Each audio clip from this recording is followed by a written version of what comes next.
If you're looking to make sure that your loved one is prepared for their future, the employees at Kentucky ElderLaw are making sure your family is taking the right steps. With more on the right steps you need to take right now is Neil Abul Hassan and Jen Bloom to tell us about all the documents and the care you need, breaking all that stuff down. But first of all, Neil, I want to mention too, I know this is Kentucky ElderLaw. You focus a lot of your work because you have offices and you do work in Indiana. Yes, that's correct. So we have attorneys that are licensed on both sides of the river. So I work in Kentucky and Indiana, so I have quite a bit of clients in Indiana. And what people don't realize is there's no real residency requirement. So I have lots of Kentucky residents that we've helped get Indiana Medicaid, because Indiana Medicaid will actually cover assisted living and Kentucky won't. So there are lots of nice brand new places in Indiana, assisted living facilities that accept Medicaid, that we will help protect their assets and qualify them for Indiana Medicaid. Even the better bonus of getting involved with you all is that you all know this information, Correct. right? It's, if you're trying to, I think so often families think, you know, I can tackle this on my own. It's a lot. Yes, it's a lot to do on your own. untangle.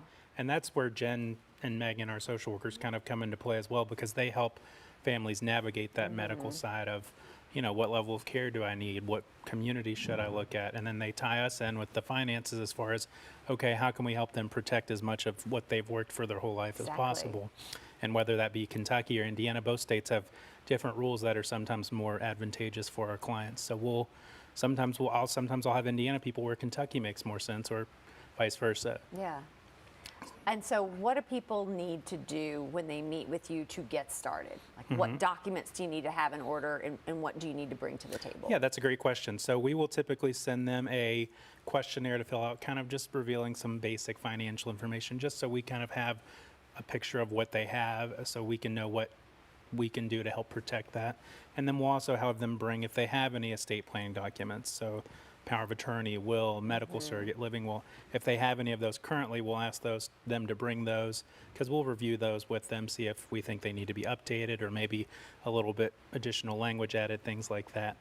But really, the main Will thing you is... help them get documents like that if they don't have them? Yes, yes. We do that as well for people of all ages. So we help pretty much anyone over the age of 18 with traditional estate planning. And then we also help people protect assets. You know, our majority of people we're protecting assets for are those 65 and up, or those who have some type of disability. But we'll do traditional estate planning for pretty much everyone. I mean, I've done, you know, estate planning documents for 18, 19-year-olds and estate planning documents for 100-year-olds. So we work with all ages. A little bit of everything. Yes.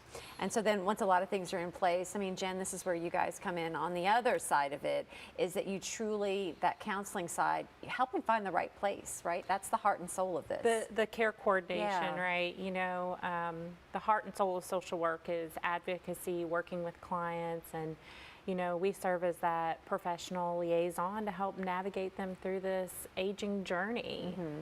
And it sounds like, too, you're not just there to tell them what they should do, you're listening and you're collaborating. It feels like a very collaborative process. Absolutely, absolutely. It has to be rewarding, too, when you know that a family's like, it's incredible. It feels, you know what I mean? Incredible. Like we know that this loved one is okay, is enormous peace of mind. Yes. What do people say to you? Oh my gosh.